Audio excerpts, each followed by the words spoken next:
las bienaventuranzas. Ustedes ya las han escuchado en el Evangelio de Mateo, en el Evangelio de Lucas. Vamos a mirar las razones por las cuales pues esas bienaventuranzas son tan importantes y para qué nos pueden servir. Ya de entrada podríamos hacernos esa pregunta. ¿Me podré considerar bienaventurado? Bueno, o mejor aún, les hago la pregunta, ¿qué significará esa palabra bienaventurados? Porque es que ya la misma palabra aduce a muchas cosas, ¿no? El Señor les decía bienaventurados, pero ¿qué significa la palabra bienaventurado? Alguien que de pronto haga como una pequeña alusión a ese término, si lo ha reflexionado o si ya sabe de antemano qué es. Bienaventurado. Dichoso. Dichoso es sinónimo de dichoso, felices, Bendecido. bendecidos. Muy bien, ya ustedes y yo somos bendecidos por Dios de muchísimas maneras, ¿no? No nos podemos cansar de darle gracias a Dios por todas las bendiciones. Normalmente, cuando uno aduce a la palabra bienaventurados o dichosos o felices, pues uno se imagina como cosas muy positivas en la vida, ¿cierto? Entonces cada uno de ustedes podrá decir, ¿yo por qué soy bienaventurado en mi vida? ¿Por qué soy bendecido por Dios? Ah, pues tengo salud. Ah, pues tengo una buena esposa, un buen esposo, unos buenos hijos. Ah, tengo un trabajito donde, con qué ganarme mi salario. Tengo un lugar cómodo donde vivir. Vivo aquí en paz, nadie me molesta la vida. Bueno, muchas razones, ¿no? Cada uno tendrá a lo largo de su vida una serie de bendiciones por las cuales puede decir soy bienaventurado. Hasta ahí es muy fácil decir que somos bienaventurados. Sin embargo, las bienaventuranzas que aparecen en el Evangelio son quizá otra cosa, porque aparecen, son como una especie de paradoja que nos dice bienaventurados, pero porque son perseguidos. Bienaventurados, pero no porque ríen, sino porque lloran. Bienaventurados, no porque son personas que están a la defensiva, sino todo lo contrario, porque son tan mansos como una paloma que se pueden dejar hasta matar. Entonces, ¿cómo interpretar esas bienaventuranzas o cómo sentirse bendecidos por Dios cuando experimentamos en la vida ese tipo de carencias? Pues esta sería una pregunta fundamental de entrada que tenemos con esto de las bienaventuranzas. El Evangelio de Mateo es muy bonito porque tiene como 5 discursos. Nos imaginamos a Jesús, que Jesús va con los discípulos y con los que le siguen en un largo recorrido, ¿sí? Va en un recorrido que empieza desde Galilea hasta Jerusalén, y en algunos escenarios, después de cierto recorrido, es como si él se parara, terminara momentáneamente de caminar y les dirigiera a todos unas palabras o un discurso. Eso es lo que Jesús hace. Son 5 discursos. ¿Cuál es el primer discurso? Se le llama el discurso del monte. ¿Por qué son importantes esas bienaventuranzas ahí? Porque yo diría que es como el programa, es como el plan que Jesús se propone con aquellos que le siguen. Como quien dice, ustedes me van a seguir. Esto es fundamental para que me sigan. Del Evangelio según San Mateo. En aquel tiempo dijo Jesús, bienaventurados los pobres de espíritu, porque de ellos es el reino de los cielos. Vuelvo a leerlo despacio, identifiquen una palabra clave quizá ahí cada uno. Bienaventurados los pobres de espíritu, porque de ellos es el reino de los cielos. ¿Van a hacer la cuenta de cuántas bienaventuranzas hay ya? Bueno. Bienaventurados los que lloran, porque ellos serán consolados. Bienaventurados los mansos y humildes de corazón, porque ellos heredarán la tierra. Bienaventurados los que tienen hambre y sed de justicia, porque ellos serán saciados. Bienaventurados los misericordiosos, porque ellos alcanzarán misericordia.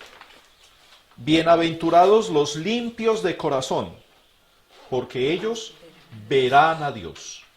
Bienaventurados los pacíficos, porque ellos serán llamados hijos de Dios. Bienaventurados los perseguidos a causa de la justicia, porque de ellos es el reino de los cielos. Bienaventurados seréis vosotros cuando os injurien, os persigan y os calumnien de cualquier modo por mi causa. Alegraos y regocijaos, porque vuestra recompensa será grande en el cielo. De la misma manera persiguieron a los profetas que os precedieron. Palabra del Señor. Gloria a ti, Señor Jesús. En realidad, ¿cuántas bienaventuranzas son? ¿Serán 8? ¿Serán 9? Como aparecen ahí, aparecen 9. Sin embargo, las dos últimas se podrían juntar en una sola. Normalmente, las bienaventuranzas son 8. Palabras claves en esas bienaventuranzas, a ver. Pobres de espíritu. Pobres de espíritu, otra. Mansos y humildes de corazón. Reino de Dios. Reino de Dios. Limpios del corazón. Limpios de corazón. Pacíficos. Misericordiosos. Misericordiosos, humildes y los justos, ¿no? Bueno, y podríamos decir las dos últimas, podríamos juntarlas en una palabra, los mártires o los perseguidos, podríamos decir en esas palabras. Muy bien, inicialmente, ¿qué son las bienaventuranzas? Es como este primer momentico rápidamente. ¿Qué son las bienaventuranzas? Y al responder qué son las bienaventuranzas, antes de entrar en cada una podríamos preguntarnos si somos o no bienaventurados. Lo primero que podemos decir es que las bienaventuranzas son como un espejo o una fotografía a través de la cual vemos a Jesús. Eso es una bienaventuranza. Cuando usted tiene un espejo delante suyo, usted se mira, reproduce lo que usted es, ¿sí o no? Cuando usted mira una fotografía que le han tomado recientemente o hace algunos años, usted mira y hay el reflejo de lo que usted es. ¿Qué son las bienaventuranzas? ¿Son el reflejo o son una fotografía de lo que Jesús es? Hagamos esa pregunta a nosotros, que será al final la pregunta. Yo seré cristiano en la medida en que deje ver las bienaventuranzas a los demás o en la medida en que viva las bienaventuranzas. ¿Quién es el cristiano? Cristiano es el que porta a Cristo. Cristiano es el que lleva a Cristo. A ver, dime que tú eres cristiano. ¿Cómo me dices tú que eres cristiano? A ver, piensa tú que estuviera aquí una persona que fuera, yo qué sé, de cualquier credo o no creyente o un ateo y que te diga, a ver, demuéstreme de que usted es cristiano. ¿Usted qué haría? Demuéstreme de que usted es cristiano. ¿Cómo lo hace usted? ¿Con palabras? Pues las bienaventuranzas son una manera de decir, oiga, esta persona lo que vive no es cuento. Esta persona lo que vive es porque lo ha encarnado, ¿ya? Entonces, ¿quién es el pobre? Jesús. Es un retrato de Jesús. ¿Quién fue el primer pobre? Él está diciendo, bienaventurados los pobres. Pero es que yo ya soy pobre. Bienaventurados los mansos. Pero es que yo ya soy manso. Jesús no está diciendo sean, sino yo ya soy eso que estoy diciendo aquí. Bienaventurados los humildes. No, es que Jesús ya es humilde. Bienaventurados los misericordiosos. No, es que Jesús es el bienaventurado. Él es el primero que lo es. Bienaventurados los justos. No, es que Jesús ya es justo. Más que justo. Bienaventurados los pacíficos. Jesús es el pacífico. Bienaventurados los perseguidos o martirizados. Jesús ya lo fue. Por eso las bienaventuranzas son el retrato de Jesús. Es una primera pregunta. Esas preguntas las vamos a ir poniendo para que ustedes luego en la meditación las puedan reflexionar. Tú, cristiano, vives o puedes decir que te puedes reflejar en alguna de esas parábolas. ¿Qué son las bienaventuranzas también? Entonces, primero es una fotografía. Segundo, ¿qué más es las bienaventuranzas? Las bienaventuranzas son, podríamos decir que son la quinta esencia del Evangelio. ¿Qué es una quinta esencia? Ustedes en sus casas tienen a lo mejor unos perfumes que son muy, muy, muy exquisitos, ¿no? y los venden en unas pequeñísimas Pequeños. frasquitos. Cuanto más pequeños, a veces Más más finos. cuestas y más finos y más de calidad es, ¿no? Sí. Quinta esencia. Una quinta esencia es como quien dice un perfume que ha sido destilado y que usted medio lo destapa y ya impregnó absolutamente todo. ¿Por qué? Porque las bienaventuranzas son una propuesta. Es una propuesta. Y Jesús propone una manera de realización. Mire, ustedes quieren ser cristianos. Esta es la propuesta. Por aquí se pueden ir. Es una propuesta.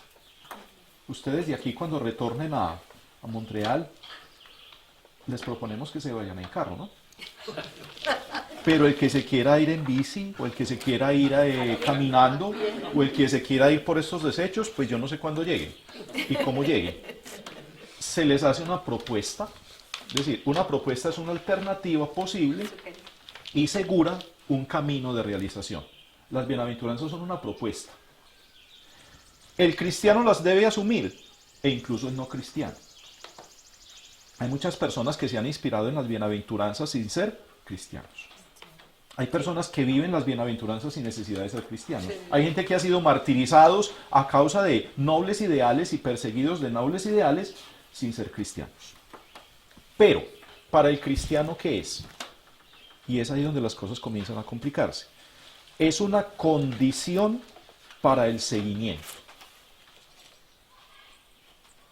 O sea que es una imposición. No es una imposición. Una cosa es una imposición. Tú tienes que hacerlo. Pero si es una condición. Condición. ¿Me quieres seguir? Sí. ¿Quieres ser cristiano? Sí. Pues es que hay que ser bienaventurados. O sea, hay que asumir esto. ¿Quieres ser un reflejo mío en el mundo? Sí. A mi manera. No, a tu manera no. Ahí es donde las cosas quizás se comienzan a complicar. Ah, no, yo quiero ser cristiano, pero... Ah, no, yo eso de la humildad. Eso de la paz, no, yo no me dejo de nadie. Eso de ir a anunciar para que me... No, yo ahí en mi casa, ahí tranquilito en el sofá de mi casa. O sea, un cristiano a mi medida, no. Condición para el seguimiento. Por eso las bienaventuranzas no solamente son consejitos de tomar y dejar. Ahí es donde la cosa ya, en fin.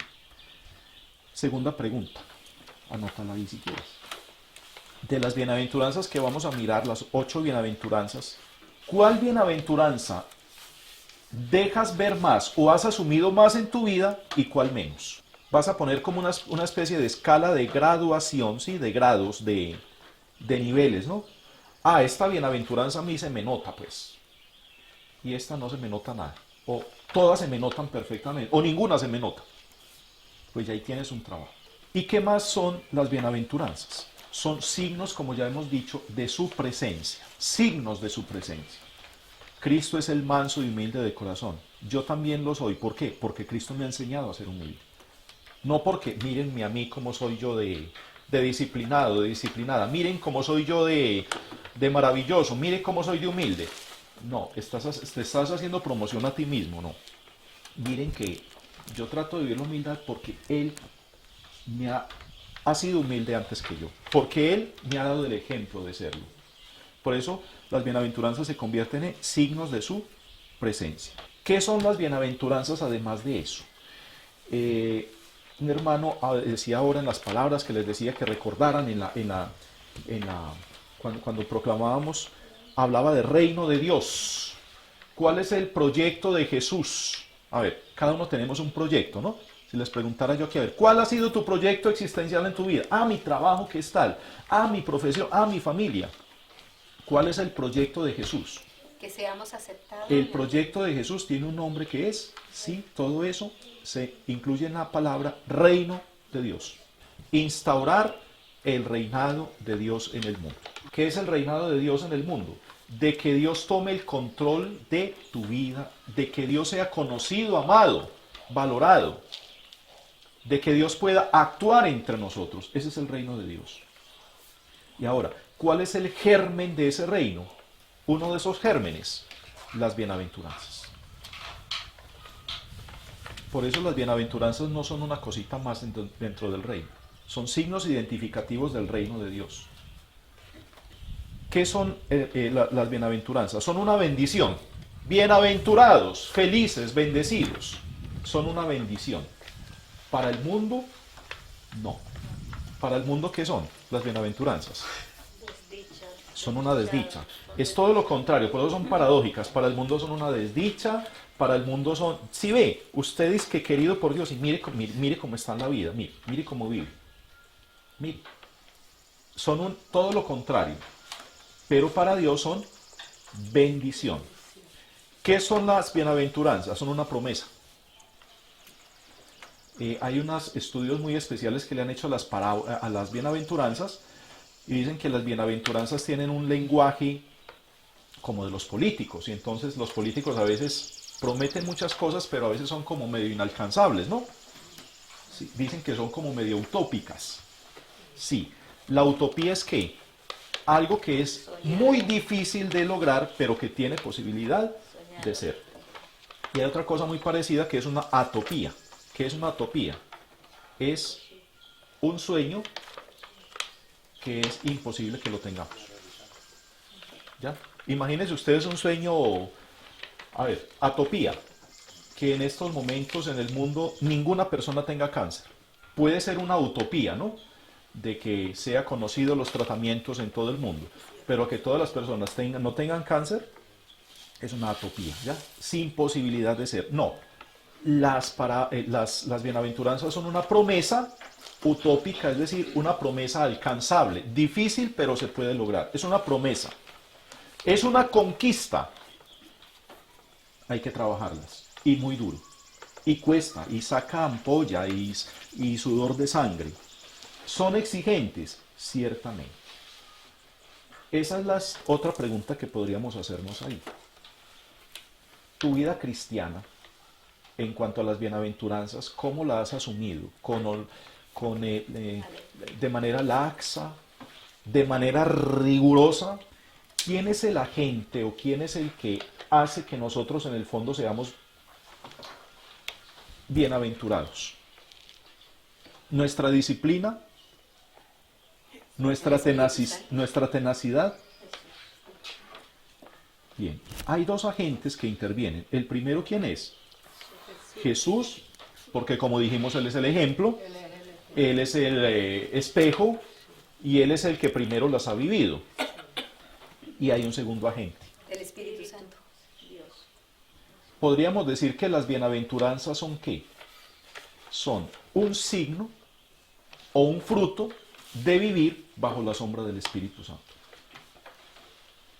Si uno no tiene ninguna de las bienaventuranzas o no es capaz de vivirlas, le falta vivir un poquito más a la sombra del Espíritu.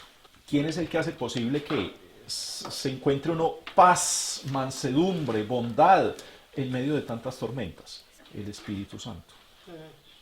¿Quién es el que hace que tantos trabajos para lograr la paz, la justicia, el bien logren y sean los caminos adecuados? El Espíritu es el que pone eso, el que va moviendo las fichas. ¿Quién es el que nos purifica el corazón y nos saca del corazón tanta basura para llegar a ser en realidad pobres y humildes y puros de corazón? El Espíritu. Por eso las bienaventuranzas son el resultado de vivir bajo la sombra del Espíritu. Entonces, ¿a quién hay que pedirle que nos haga vivir el Espíritu de las bienaventuranzas? Al Espíritu Santo. Entonces, el agente es Cristo, por supuesto, pero el agente actual, actuante, aquí ahora es el Espíritu Santo. Por eso las bienaventuranzas son frutos de vivir en el Espíritu, sí. Por eso las bienaventuranzas son testimonio. Por eso los sacramentos, las bienaventuranzas son como una especie de sacramento. ¿Qué hace un sacramento? ¿Qué es un sacramento? Es coger un elemento natural y transformarlo para que se convierta en otra cosa. Es lo que ocurre en los sacramentos. El pan y el vino que se llevan al altar, ¿qué hace el Espíritu Santo con el pan y el vino? Los transforma en El cuerpo y la sangre. cuerpo y la sangre de Cristo, que ya son el signo de la presencia real de Cristo. ¿Qué hace el Espíritu Santo con una persona que es perseguida, calumniada, que trabaja por la paz, que trata de ser, ¿qué hace con él? Lo convierte en un sacramento de Cristo. Así que el que vive el espíritu de las bienaventuranzas está haciendo en el mundo un sacramento. Porque primero se está transformando él y segundo está transformando ¿qué? El contexto, la sociedad en la cual está viviendo. Si no la está transformando, por lo menos la está cuestionando. Vamos entonces ahora a entrar en las 4 primeras bienaventuranzas. La primera bienaventuranza es: bienaventurados los pobres de... Teresa nos decía ahora y nos hacía esta aclaración que es importante, de espíritu, porque es que hay muchísimas clases de pobreza. Los que no tienen nada, y como veremos, hay gente que no tiene nada, pero son demasiado apegados a las cosas también, a lo poco que tienen. La pobreza en la Biblia, ¿cuál es el signo? Entonces podríamos acudir a eso. ¿A qué se refiere la pobreza que Jesús dice? ¿Cuál pobreza pide Jesús? Hay una palabra muy bonita en el Antiguo Testamento que es anahuim. Eso suena como, no sé, en Colombia tenemos unas pastillas que se llaman las pastillas de azahuim, que le dan a los niños, para los niños cuando tienen dolor de barriga. Pues eso suena como a eso, ¿no? Anahuim. Anahuim con W. Y anahuim es una palabra hebrea. Y es muy bonita esa palabra porque anahuim traduce los pobres de Dios, los pobres de Yahvé. ¿Quiénes eran los anahuim? Esa palabra se le aplicó inicialmente a unas especies de tribus que vivían en Egipto, en el norte de Egipto, que eran traídos de otros lugares y que fueron utilizados por los egipcios para fabricar bloques para la construcción de las ciudades y para hacer como de defensas en esas fronteras para que no invadieran, es decir, ponerlos en primera fila. Los derechos de estas personas eran totalmente vulnerados, les pagaban mal, en fin. Y hay una historia de los llamados anahuim en la Biblia, y está en el Éxodo. De los anahuim, de los que no tenían pueblo, de los pobres, de los últimos, de los que todo mundo pisoteaba y todo mundo pasaba por encima, Dios constituyó un pueblo. ¿De dónde surgió el pueblo de Israel? De los anahuim.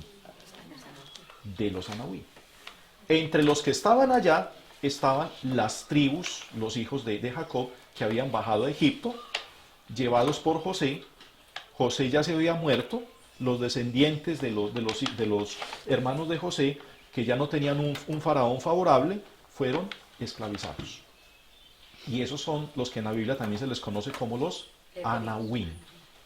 ¿Quiénes son los anahuim? Los despreciados y los pobres. Pero a los que el Señor miró con una mirada especial y los eligió y no tenían absolutamente nada y les dio todo. Los que no tenían nación, les dio mi nación. Los que no tenían un Dios, se les reveló como Dios. Esos son los anahuim. De ahí viene entonces el origen de la palabra pobres. ¿Quiénes son entonces los pobres en la Biblia? Son los desposeídos. Los que han sido desposeídos de lo que tienen. ¿De qué? De sus derechos, de sus tierras, de su honra. Los que son pisoteados. Mucha gente que es pisoteada de muchas maneras. Los abandonados. Hay gente abandonada, ¿no? Y no porque no tengan a veces recursos. Los oprimidos, los que perdieron sus derechos, esos serían los pobres. Ahora, no son pobres ¿quiénes? ¿Qué es no ser pobre? Entonces lo contrario, como quien dice, una advertencia. ¿Quiénes no son los pobres? En este caso, lo contrario a pobreza bíblica serían los orgullosos. Una persona rica de espíritu sería una persona que se cree mucho. La persona orgullosa. La soberbia. Una persona soberbia. Cada uno de nosotros vayamos haciendo nuestro examen de conciencia si tenemos de eso, el espíritu de las bienaventuranzas no está en nosotros. Engreídos, arrogantes, envidiosos. Hay gente que tiene, pero quiere tener más. Y entonces está mirando siempre para el solar ajeno. Es que mire, aquí él tiene... Ay, mire las maticas, ay, esas maticas tan hermosas, y vean las mías tan apachurradas que están. Yo quiero tener las matas de la vecina. Ay, vea el marido de la... Oye, yo quiero tener el marido de la vecina. Ay, aquel sí pudo... Mire, vea, la última gama de carro. Yo con el carrito aquí 5 años del mismo carro. Nos estamos siempre comparando. Pero mire el otro, ya. Mire, 3 profesiones y yo escasamente una. Nos comparamos. Envidia. Hay envidia buena. Hay envidia que nos estimula. Y hay una envidia que nos... Hay una envidia que dice uno, oiga, te envidio pero de lo bueno. Porque, qué bueno. Porque me estimula, dice, que este pudo, yo también puedo. Pero hay envidia mala. Hay envidia que corroe, ¿no? Autopromoción. Autopromocionarse. Eso es todo lo contrario a la pobreza espiritual. Yo no sé si en algunos de vuestros países la misma expresión, a veces cuando uno, por lo menos en Colombia, le dicen, esa persona es pobre de espíritu, tiene una connotación como más bien negativa, ¿no? Pobre de espíritu es como el que... No tiene como aspiraciones. Como el que no tiene nada, como el que está como ahí, como achicopalado todo el día, como que le falta como, a ver, como que le echen candela, ¿no? Sí. No, el pobre de espíritu en la Biblia es todo eso que estamos diciendo, el que no es orgulloso, el que no es soberbio, el que no es engreído, el que no se hace la autopromoción. En una palabra, la pobreza es el que no es ambicioso en un sentido negativo. Recuerden que el Señor nos dice, ambicionad los carismas mejores. San Pablo nos dice, ambicionad, por ahí en la carta de los romanos, ambicionad carismas mejores, ambicionar el amor. Por eso hay personas que son pobres con espíritu de ricos y ricos con espíritu de pobres. Hay gente que dice, es tan pobre, que lo único que tiene es dinero. Hay gente que es capaz de hacerse matar, no tiene nada, pero es capaz de hacerse matar por un cartón. Una historia que nos contaban a nosotros en un retiro espiritual que me dejó a mí a cuadros. Un sacerdote que ahora es obispo nos decía que estuvo en una de las comunas nororientales de Medellín, en una zona difícil hace muchos años, en un apostolado con unos seminaristas. De pronto vio salir un muchacho que corriendo con un machete detrás de otro. Y los otros, eso, dele, salieron detrás. Cuando él llegó, dice que así como en un descampado, lo mató. O sea, aquello, un machetazo, lo mató. Porque, ¿qué pasó aquí? ¿Que ¿Por qué lo mató? Digo, lo mató por un cartón. ¿Cómo que por un cartón? Digo, ambos eran recicladores. El otro le quitó 2 cartones para completar y por eso lo mató. ¿Cuánto vale un cartón? Pobres, con espíritu de ricos, el no compartir, bueno, miren ustedes, hasta dónde se llega, ¿no? Bueno, muy bien. La pobreza entonces, ¿qué es? La pobreza en la Biblia es una actitud. Actitudes, vamos a poner sinónimos de la palabra actitud. Actitud es una disposición, ¿sí? Es una opción, ¿ya? Eso es una actitud. Yo tengo una buena actitud, es decir, estoy con buenas expectativas hacia. Dichoso el que ha puesto su confianza en Dios. Podríamos decir el sinónimo de ser bienaventurados los pobres. Dichoso el que ha puesto su confianza en Dios. Teniendo tanto, y podemos tener tanto, pongo sin embargo mi confianza en ¿quién? En Dios. Somos aquellas personas que siempre nos declaramos en bancarrota, es decir, tengo tanto, pero siempre estaré en déficit. ¿De qué? De dependencia con Dios, de la amistad de Dios. Tengo tanto, pero siempre voy a tener ganas de. En un grupo de oración, recuerdo que un señor hacía una oración muy simpática, ¿no? Aquello no lo entendimos, pero después sí que nos lo entendió y tenía un significado tan profundo. Oigan la oración que hizo. Señor, yo te doy gracias tal cosa, pero te pido un favor, Señor, y es que nunca apague mi sed de ti. Quiero seguir teniendo sed. Todo el mundo abrimos los ojos. Después al final, ¿y usted por qué pidió tan raro? Digo, es que si yo pido a Dios que me sacie mi sed, no voy a necesitar volver a Él.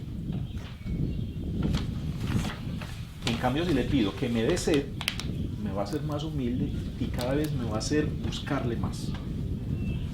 Eso es pedir corazón de pobre. Señor, haz que antes mi corazón cada vez, cuanto más se llene, más se agrande. Eso es sentirse siempre como en bancarrota con Dios, ¿no? Dichoso el que no confía en sí mismo, podríamos decir sinónimo de ser pobre espiritual. Dichoso el que no confía en sí mismo. Unos confían en sus carros, otros confían en su caballería. Nosotros confiamos en el Señor Dios nuestro, nos dice por allá uno de los salmos. Recuerden lo que nos dice San Pablo, busquen primero el reino de Dios y lo demás se os dará por añadidura. Algunos santos vivieron o han vivido la pobreza, sí. San Ignacio de Loyola habla en sus ejercicios espirituales, habla de la santa indiferencia. La santa indiferencia. El pasar a veces por encima de tantas cosas, ¿no? Y Santa Teresita del Niño Jesús también tenía esa espiritualidad basada en los pobres, ¿no? Decía, Señor, yo quiero esa espiritualidad de que la espiritualidad del niño, la espiritualidad de la infancia, decía, un niño, cuando, bueno, hay niños mal criados, pero los niños que son bien criados, si usted le da una pelota, con eso se entretiene. Si le da un juguete sofisticado, con lo que le da, una cajita de cartón, lo que le da al niño, un peluche, con lo que sea. Señor, dame lo que tú quieras, aunque sea mínimo, y yo con eso ya me sentiré totalmente realizado y pleno. Oración de Santa Teresita. Es la espiritualidad del pobre, no ambicionar nada. Salmo 130 es un salmo muy bonito, ¿no? Lo pueden hacer también como oración de la pobreza. Mi corazón no es ambicioso, ni mis ojos altaneros. No pretendo grandezas que superan mi capacidad. A ver, ¿de qué ha llenado tu vida? El día a día, ¿qué haces tú? ¿Sí? ¿Qué haces tú? Para. Bueno, esa sería pues una pregunta frente a la pobreza. Por eso entonces la pobreza es una pobreza, digamos, de opción. Pero se opta por ser pobre, ¿por qué? En función a mi identificación con él. ¿Ya? La segunda bienaventuranza es en las Biblias de ustedes van a encontrar como dos traducciones. Dice, dichosos los que lloran, o bienaventurados los afligidos. Ponen a veces sinónimo de aflicción o llorar.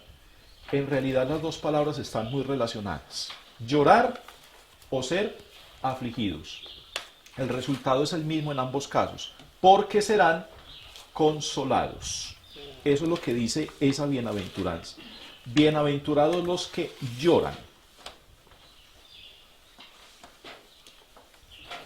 Cuando un niño, ustedes que han sido papás y mamás, cuando los niños lloran, ¿por qué lloran? ¿O para qué lloran? Para que lo atiendan, lo miren, si es ¿Para hambre, si qué? es ¿No? sed, si Es para qué. Es en función, muy bien. ¿Para qué? Pues para ganar la atención. ¡Hey, mamá! Aquí estoy. Puede que al niño no le pase nada, ¿no? De niños muy mañosos que ya aprenden de que un llore y mismo le corren allá encima. Sí. Pues no, las dos cosas, ni dejarlo llorar todo el día, pero tampoco correr apenas llora. Él sabe. Bien, ¿qué se está buscando cuando se llora? La consolación, o el cariño, o que le miren, o que se le tenga en cuenta, o afianzarse como tal. Podríamos decir que los bienaventurados los que lloran, ¿por qué? Son bienaventurados, porque son dignos de recibir el Espíritu Consolador. Entonces vamos a completar esa bienaventuranza con esa otra sentencia, ¿no? Bienaventurados los que lloran, puntos suspensivos, ¿por qué? Porque son dignos de recibir, ¿quién? El Espíritu Consolador. Es uno de los nombres con los que se le invoca al Espíritu Santo. El Espíritu Santo es el Espíritu Consolador, o el Espíritu Defensor, o el Espíritu Abogado, así se le suele llamar. Paráclito, el Paráclitos, esa expresión que a veces en las oraciones aparece, ¿no? Y en las lecturas textuales, cuando leemos en la misa, dice, y vino el Espíritu Paráclito. Algunos leen el Espíritu Paralítico. No, no es paralítico, es Paráclito. Paracleto significa consolador, defensor, abogado, consolador. Es el Espíritu que viene en nuestra ayuda cuando nos sentimos ya totalmente desvalidos. Por eso es ahí donde se ve también la presencia del Espíritu Santo en esa bienaventuranza. ¿Quiénes son los que lloran? A ver, ¿usted por qué puede llorar en la vida? ¿Por qué puede estar afligido? Por angustia, por temor, Dolor, desconsuelo, tristeza. Por la muerte de alguien. tristeza de alguien que pasó. Bien. Pues vamos a poner 3 motivos. Primero, se De puede llorar. felicidad también. Sí. También. ¿Puede uno llorar también de felicidad? Sí. Bueno, normalmente uno está afligido o está triste y lloroso cuando está de luto. Una razón, es decir, la pérdida de un ser querido, la pérdida de un proyecto existencial, de algo que a usted no le funcionó y lo hace llorar. Está de luto. Aflicción por un proyecto, una persona o algo. También se perdió. Algo que usted perdió, claro. Imagínese usted que perdió el trabajo, usted con niños chiquitos, ¿qué hace? 2. También se llora cuando se reconoce vulnerable. Cuando uno mismo se reconoce vulnerable y no puede, como quien dice, Sí, que no puede hacer algo. estoy pisoteado, estoy vulnerado, o estoy arrinconado en la sociedad, o no soy comprendido, o soy perseguido. Vulnerabilidad. Se reconoce vulnerable. Y tercer motivo, este es muy importante también, se puede estar afligido cuando se reconoce el pecado. Ah, sí.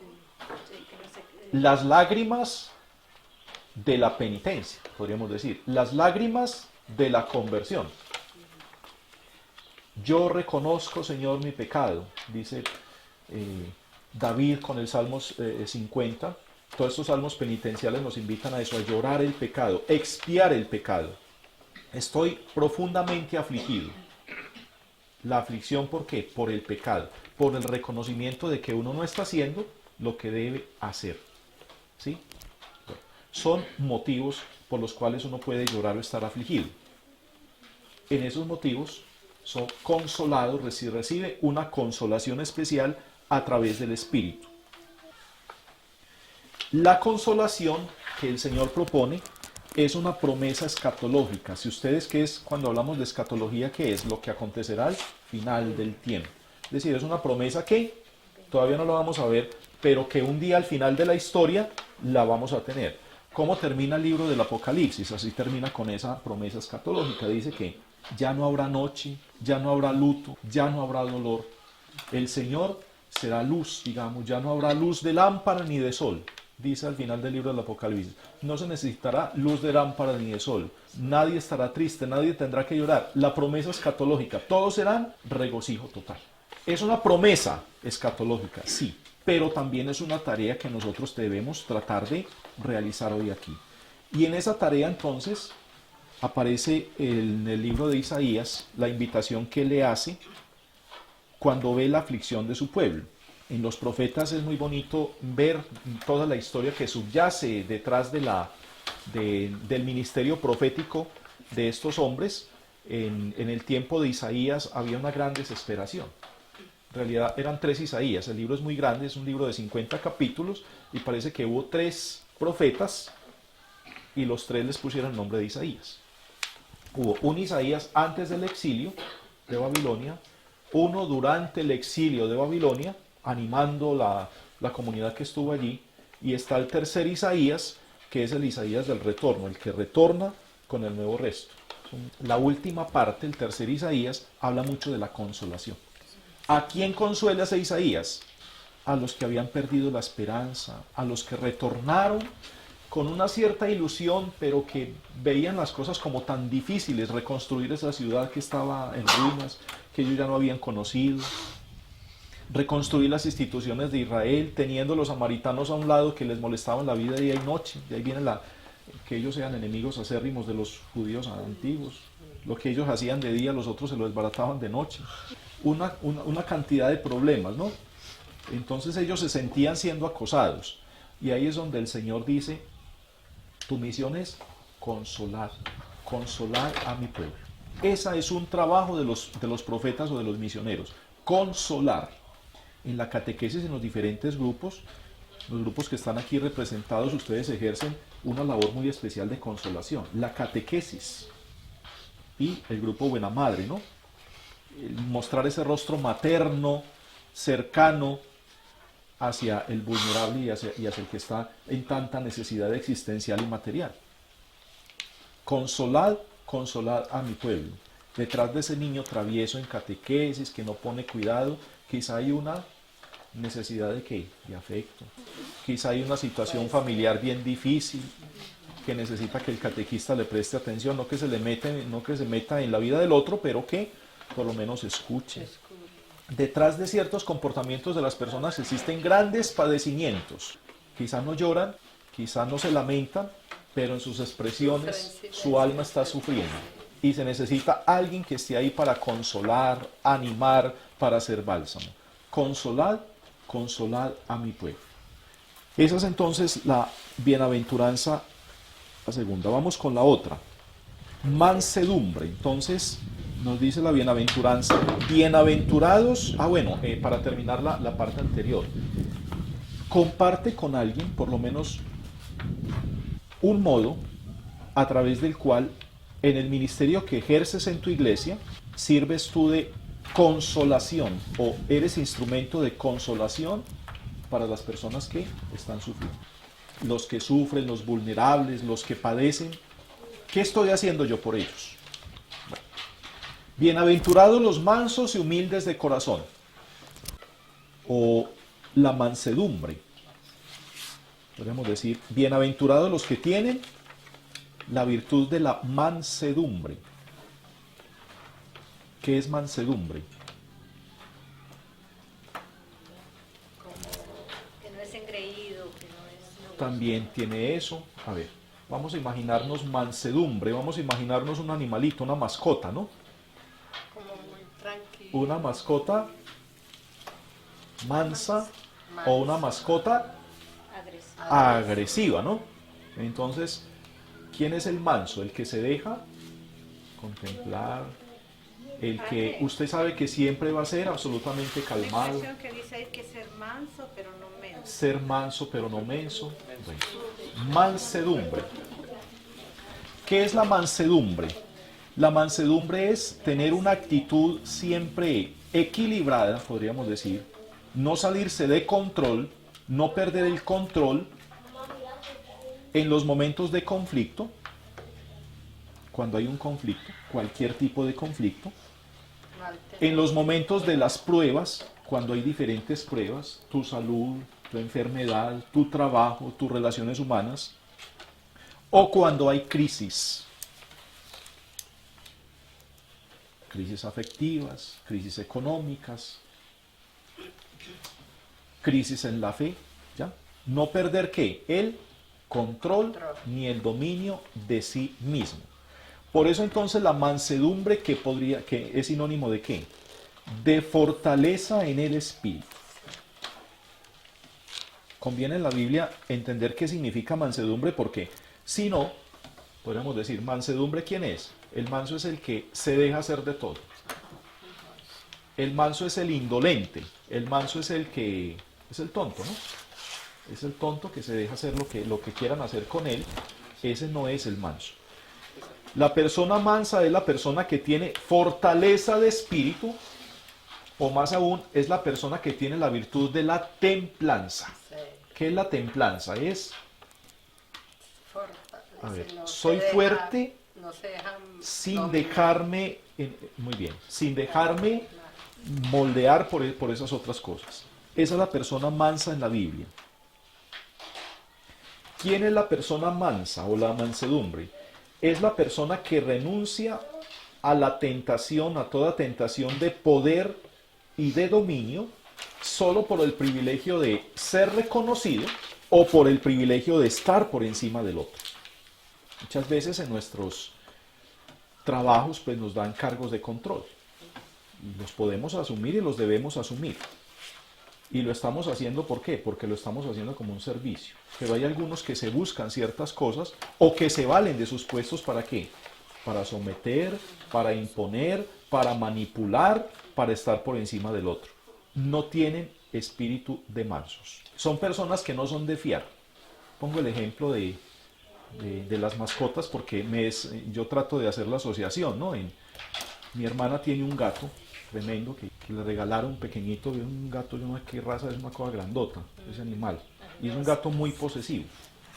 Entonces el gato no va a la casa y el gato que se le suba a uno es muy difícil. A él extraño no se le sube. Y él se le sube a uno, de mí cuando yo voy, a veces se deja medio acariciar por ahí, yo como con miedo. Pero ese gato no sabe en qué momento le va a pegar el arañazo. Es un gato que aparentemente es manso, con un ojo duerme y con el otro le está mirando a uno. Y uno le toca ciertas veces cuando... Es un problema con ese gato. Y yo cuando voy siempre me elige para dormir encima de mí, yo vaya problema. Porque si yo lo hago, prefiero tenerlo de amigo que de enemigo. Los animalitos conocen El gato quiénes son percibe buenas que personas. ustedes A mi hermana un día la hizo hizo caer casi como 2 escalas y le hizo esguinzar un pie, casi la hace fracturar. Pero a mí me pegó un rasguñón también. Entonces es eso, ¿no? Entonces, ¿es manso? No es tan manso. ¿Sí? Él no renuncia a qué. Él no renuncia a que tiene el espíritu salvaje. Él no renuncia a que yo soy el dueño de este lugar y yo soy aquí el que controlo quién entra o quién sale y a quién acepto o a quién no. Vaya problema. Pues trasladen eso a nivel humano. ¿Quién es el manso? El manso es la persona que siempre es ecuánime, es la persona que es tranquila, no busca esa tentación de dominar, de estar por encima del otro, no pierde el control de sus emociones, no pierde los nervios. Es una persona que trata de estar equilibrada. Tiene el espíritu de la templanza, se conoce a sí mismo, sabe hasta dónde van sus límites. Esa es la persona que es manso. Muéstrame un momento de prueba y si eres capaz de mantenerte, eres manso. Si pierdes el control, no eres tan manso. No eres tan manso. Cuando hay parejas que se van a casar, unas parejas que se han ido en los cursillos matrimoniales, hay una pregunta que yo les hago a los novios y es casi obligada. Les digo, ¿ustedes ya pelearon? Padre, ¿cómo así que sí hemos peleado? No, sí, por ahí peleitas. No, ¿han peleado de verdad? Pues no se casen todavía. Que se conozcan. Es necesario conocerle el cobre al otro. ¿Cuándo? En momentos límite. A ver, en momentos límite, ¿cómo reacciona este fulano? ¿Cómo reacciona esta fulana? Si eres capaz de mantener el equilibrio, si eres capaz de, claro, vamos a ver. No, esta persona ante la mínima, no, acaba con todo. Acaba con todo. Me pasó con mi marido. Vaya problema.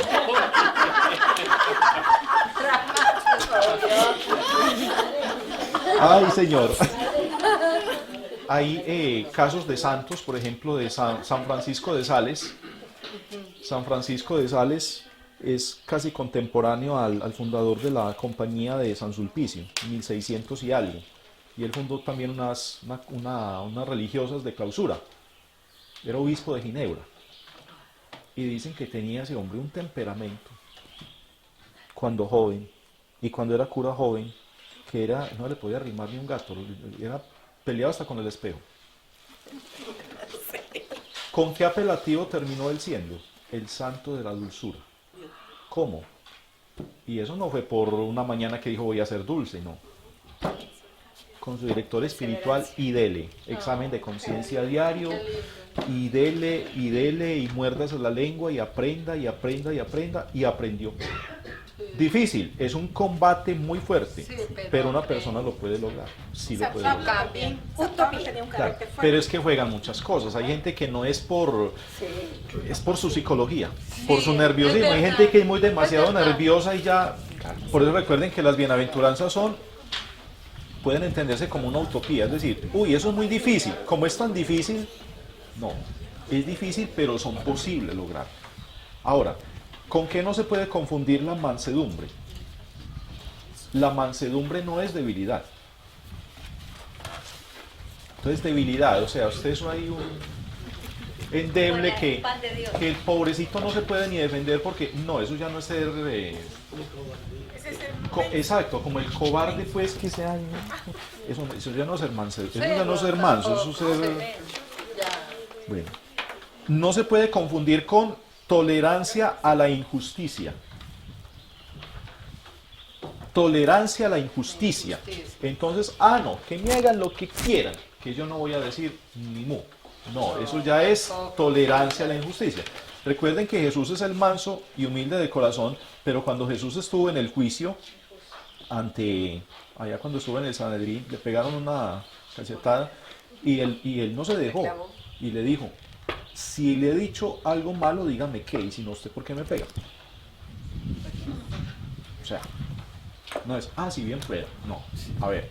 Y eso que había dicho que 70 veces 7. 70 veces 7, pero en sentido figurado de perdonar siempre. Tolerancia a la injusticia, no, eso no es ser manso, porque entonces se convierte en otra cosa distinta. Resignación. Entonces la mansedumbre es resignación. No, pues estoy resignado. Resignación, no. La humildad no es resignación. Entonces cuando usamos la palabra cuando alguien muere y dicen resígnese, esa es la resignación, la usamos mal. Puede tener una connotación muy negativa, como quien dice, pues mija, no hay más de otra. No hay más de otra. No, a ver, repónganse, mire que hay, es decir, repóngase de esto, salga adelante, no, resígnese es, conviva con eso, le tocó aguantarse. No. No. La palabra resignación es una palabra con connotación muy negativa. Y para el cristiano tiene que ser buscador de posibilidades también. Y apatía. No confundir la humildad con la apatía. Apatía, patos es sufrimiento, con no sufrir nada. Entonces, ¿quién es el manso? El que camina por encima de donde sea, del fuego y... si me dicen, si no me dicen. Yo escuché por ahí a alguien una vez que lo invitamos a... Entonces le dijimos, oiga, usted sí es que no se deje invitar para nada, a usted no le gusta. Es que estoy tan acostumbrado a los mordiscos que las caricias me hacen daño. Así nos respondió un amigo.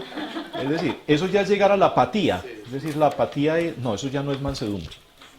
Entonces, no se puede confundir con eso. Finalmente, pues lo de la mansedumbre es, la mansedumbre nos invita a tener una actitud de la no violencia. Hay en la política internacional, esa palabra con el guión, con el tren de unión, no violencia, es una opción. Es decir, las cosas se pueden buscar por otro camino que no sea la violencia. Por ejemplo, la guerra de Ucrania, por la guerra de la no violencia. Yo puedo solucionar en mi casa los problemas por la vía de la no violencia. ¿Cómo?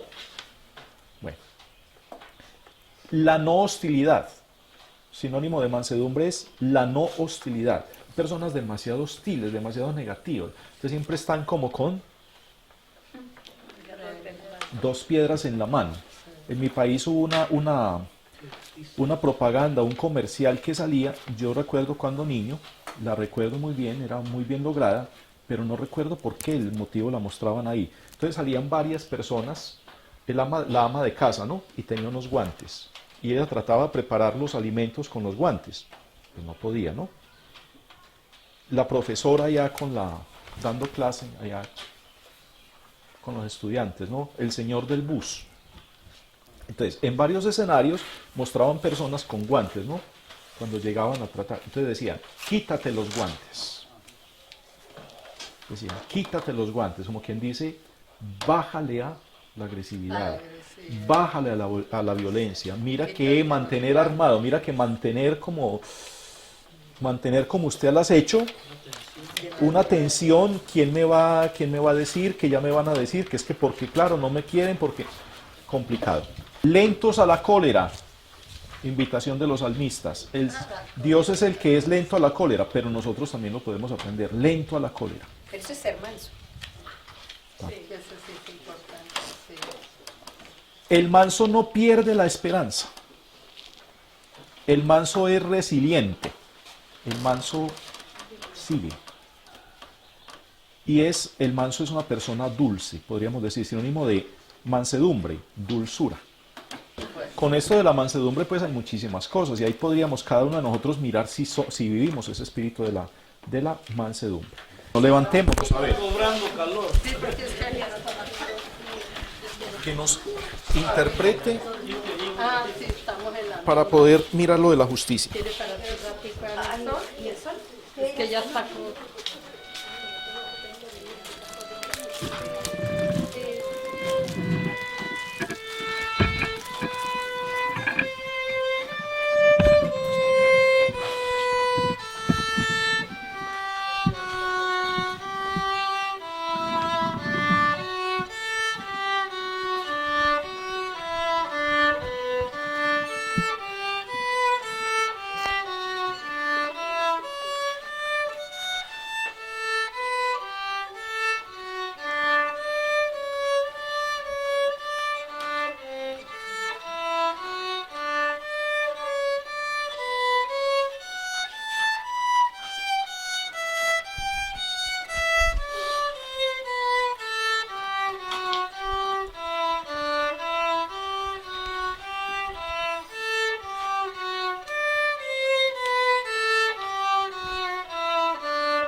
Bienaventurados los que trabajan por la justicia,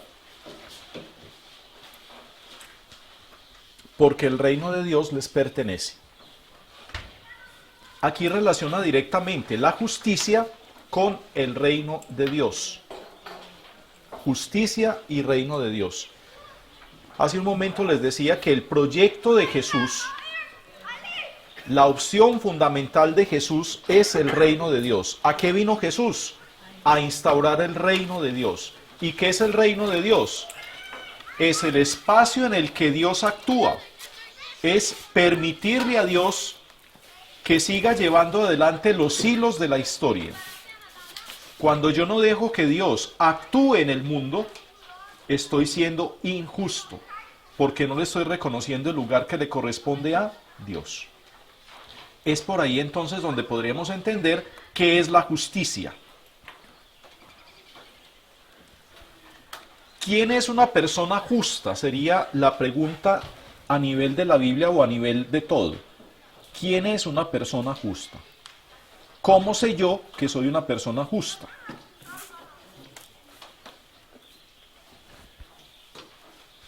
Pues hay como tres ámbitos generales. El primero, la persona justa es aquella persona que respeta el orden social. ¿Qué es respetar el orden social? Respetar las distintas formas de convivencia. Vamos a imaginar los códigos éticos, los códigos que están escritos, códigos de comportamiento, los códigos de relación, los códigos internos de la familia, de la empresa, del lugar de estudio, del país al que pertenezco, los códigos internacionales. Respetuoso del orden social. Soy una persona injusta ¿cuándo? Cuando me salto esas normas, las incumplo, bien sea por desconocimiento o por simplemente decisión o por maldad. Respetuoso del orden social. Entonces, al respetar el orden social, la persona es justa cuando paga lo que debe pagar, cuando presta el servicio que debe prestar, cuando reconoce el puesto que le corresponde al otro, ¿sí? Bueno, esa es la persona justa a nivel social. La persona justa es la persona que se ajusta al comportamiento de una sociedad, pero al comportamiento que es bueno, no al comportamiento malo. ¿Quién es la persona justa? La persona justa es la persona que se ajusta a la verdad. Si uno se pone a mirar en el fondo de todas las injusticias que se cometen en el mundo, detrás de las injusticias siempre hay engaño, siempre hay mentira, siempre hay una falta de adecuación a la verdad. Los que generan o los que promueven la injusticia normalmente son embaucadores, son personas que siempre buscan como segundas maneras, como que tienen segundos intereses, es decir, son enemigos de la verdad. De ahí que entonces una persona justa es una persona amiga de la verdad. No puede haber justicia si no hay verdad. Por eso hay una cantidad de leyes en este mundo, en unos países que tienen unas leyes que son leyes injustas. ¿Cuándo una ley es injusta? Cuando es una ley mentirosa. Cuando es una ley que aparentemente promueve un bien, pero lo que está haciendo es promover un mal. ¿Ya? Es decir, esas leyes no están adecuadas a lo que es lo recto, la verdad. Son leyes que destruyen, no leyes que promueven. Y en el ámbito bíblico, además, ¿quién es la persona justa? La persona justa es el temeroso de Dios. Si tomamos el libro de la sabiduría, la literatura sapiencial, el libro de la sabiduría, de los proverbios, del Eclesiastés, en estos libros se habla del valor de la justicia, pero sobre todo la justicia en relación a Dios. ¿Quién es el justo? El temeroso de Dios. El justo es el que deja el lugar a Dios que le corresponde en la vida. El justo es el que reconoce que él es criatura y que hay alguien más grande que él. Esa es la persona justa. Cuando una persona arranca a Dios de su corazón y cuando la persona ya no tiene una referencia trascendental en su vida, le queda muy fácil cometer cualquier tipo de injusticias frente a los demás. No tiene Dios y no tiene ley. No tiene medida de nada. Le queda muy fácil. No estamos diciendo de que las personas que no tienen a Dios o que no creen en Dios son todas injustas. No. Hay gente que es muy justa también. Pero que puede haber un argumento por el cual actuar simplemente de manera libre, sin ningún... Sí, claro que sí. Entonces, en esos tres ámbitos podríamos decir que se puede vivir la de la justicia. Hay uno de los grandes apelativos que se le puede decir a alguien en la Biblia es decirle que es una persona justa. Dichosos los justos. Los justos.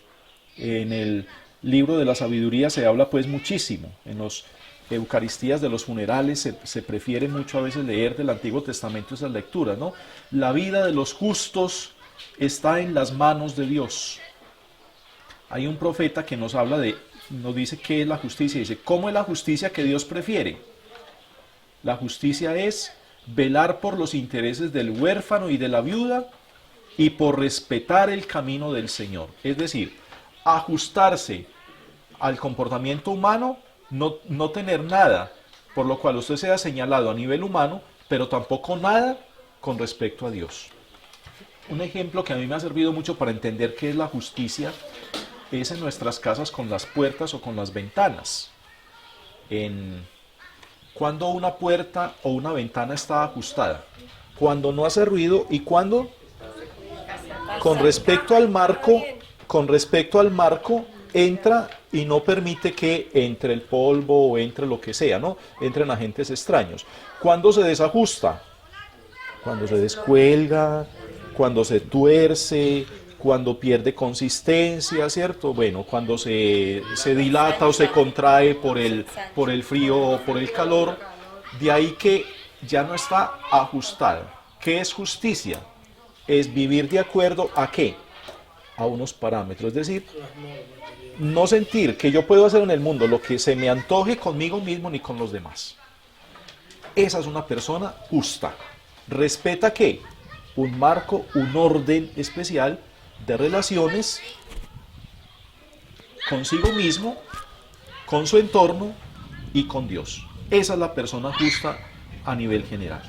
Podríamos enunciar esta bienaventuranza de otro modo. El Señor nos dice aquí, bienaventurados los justos, porque el reino de Dios les pertenece. Enunciémosla de otro modo, que sea quizá un poco más cercano a nosotros. Bienaventurado el que comparte el deseo de Dios. ¿Cuál es el deseo de Dios?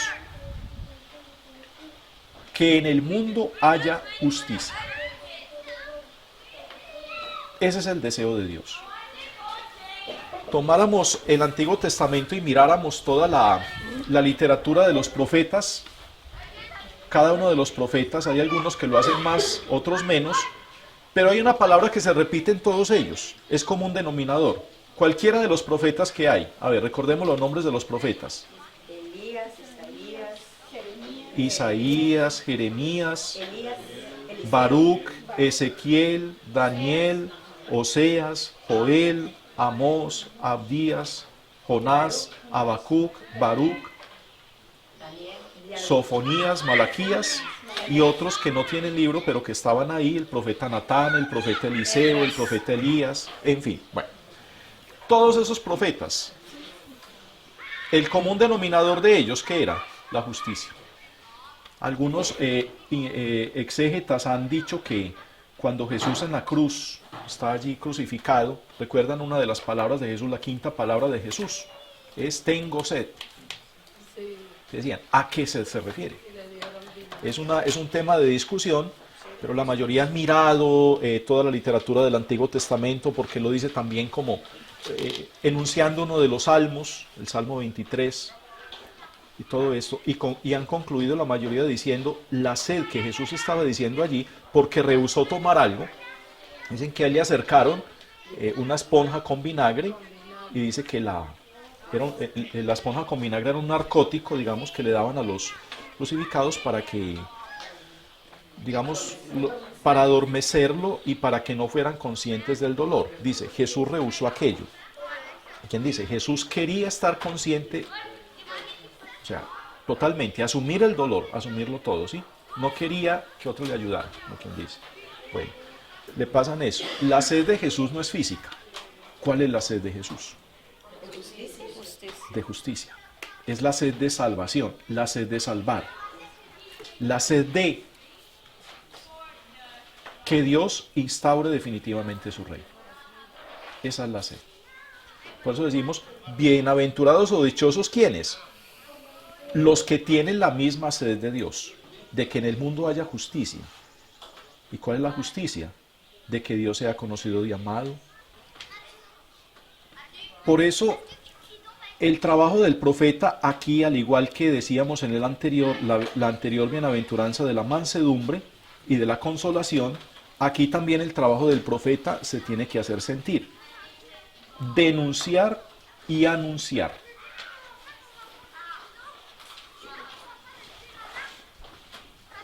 Tres trabajos tienen los profetas. Ya dijimos uno inicialmente. Consolad, consolad a mi pueblo. Ese es un trabajo de un profeta. Pero estos dos van muy de la mano también. Son los tres. Denunciar y anunciar. ¿Denunciar qué? La injusticia.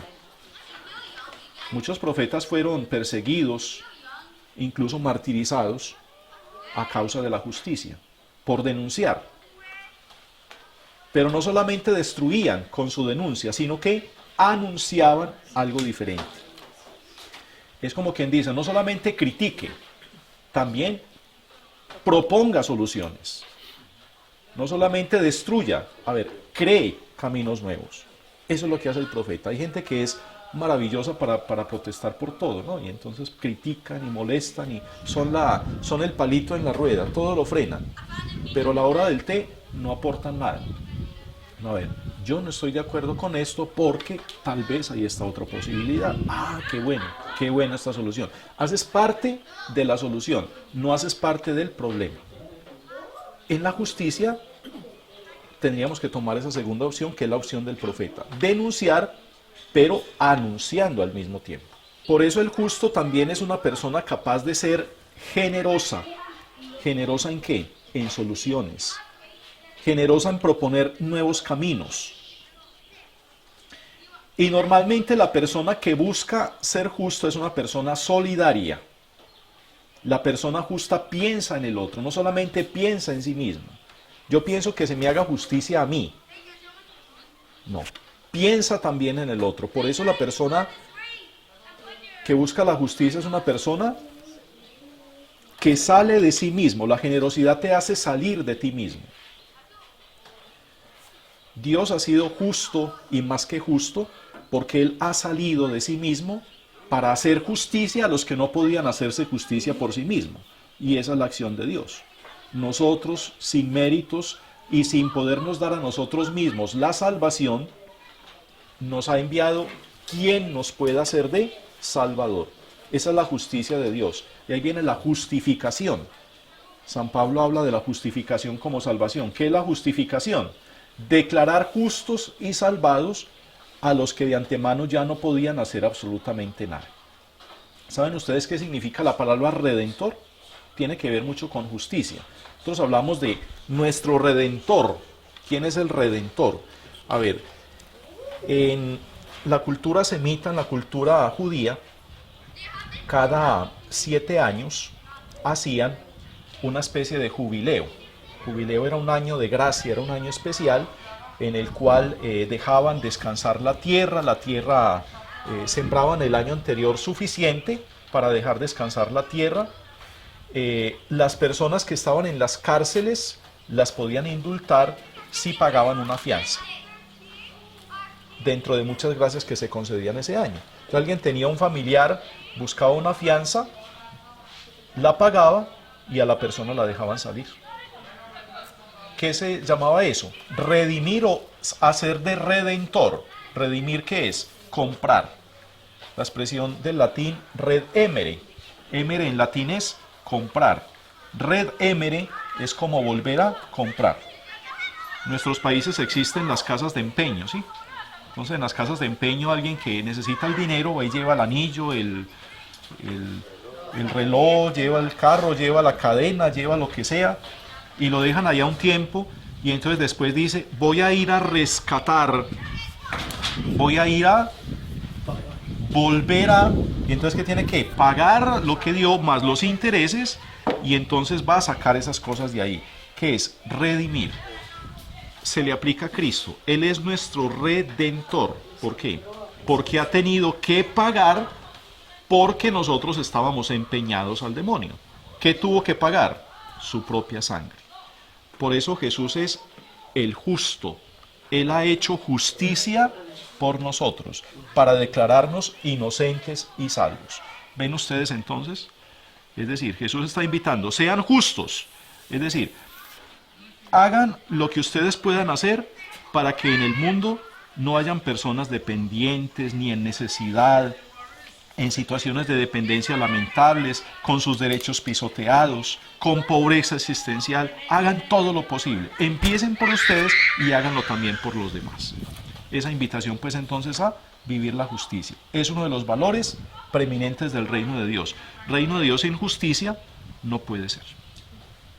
Bueno, dejamos ahí con esa serie de los 4 primeras bienaventuranzas y más tarde seguimos con la otra serie de las otras 4.